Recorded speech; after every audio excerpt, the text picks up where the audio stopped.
मंडळी, आपण आज बघणार आहोत कोणकोणत्या भागामध्ये जोरदार किंवा मध्यम स्वरूपाचा पाऊस होऊ शकतो. तर शनिवारी 25 तारीख आहे आणि कोणकोणत्या भागामध्ये जोरदार किंवा मध्यम स्वरूपाचा पाऊस महाराष्ट्रामध्ये होऊ शकतो. चला तर आजच्या व्हिडिओतून जाणून घेऊया. तर आपण इथे बघू शकतो रत्नागिरी, त्याचबरोबर राजपूर, कणकवली, सावंतवाडी, पणजी हा जर परिसर बघितला, तर या परिसरामध्ये 25 तारखेला जोरदार किंवा मध्यम स्वरूपाचा पाऊस होण्याचे चिन्ह दिसत आहे.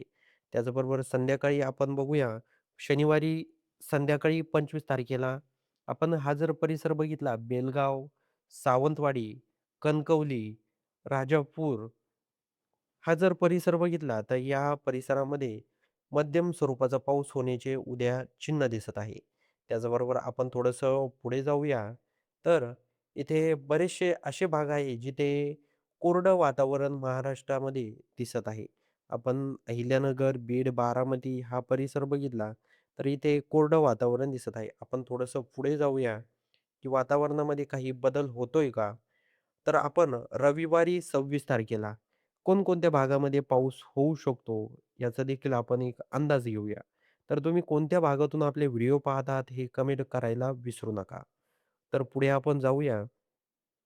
हे आपण बघू शकतो संध्याकाळी 6च्या दरम्यान इथे आपण जर बघितलं, तर हा परिसर जो आहे, या परिसरात देखील निपाणी, कोल्हापूरचा परिसर, बेलगाव, सावंतवाडीचा काही पट्टा, कणकवली हा जर बघितला आपण, तर इथे पाऊस पडण्याची चिन्ह दिसत आहे. त्याचबरोबर महाबळेश्वरमध्ये देखील जोरदार किंवा मध्यम स्वरूपाचा पाऊस रविवारी होऊ शकतो. त्याचबरोबर आपण थोडंसं पुढे जाऊया, की वातावरण कशा पद्धतीनं बदल होतो वातावरणामध्ये हेच बघूया आपण. आता इथे आपण सोमवारी 27 तारखेला 6च्या दरम्यान महाड, चिपळूण हा जर परिसर बघितला, तर इथे मध्यम स्वरूपाचा पाऊस संध्याकाळी होऊ शकतो 27 तारखेला सोमवारी. तर मुरबाड इथं जर बघितलं आपण मुरबाड, उल्हासनगर हा परिसरात देखील मध्यम किंवा हलक्या स्वरूपाचा पाऊस होण्याचे चिन्ह दिसत आहे सोमवारी 27 तारखेला. इथे आपण बघू शकतो, की हवामानामध्ये कशा पद्धतीनं वारंवार बदल होताना दिसत आहे.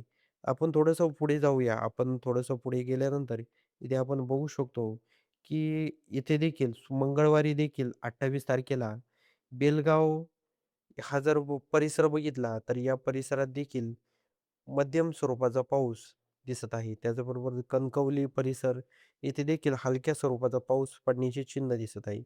थोडंसं आपण आता बाकीचे परिसर बघूया.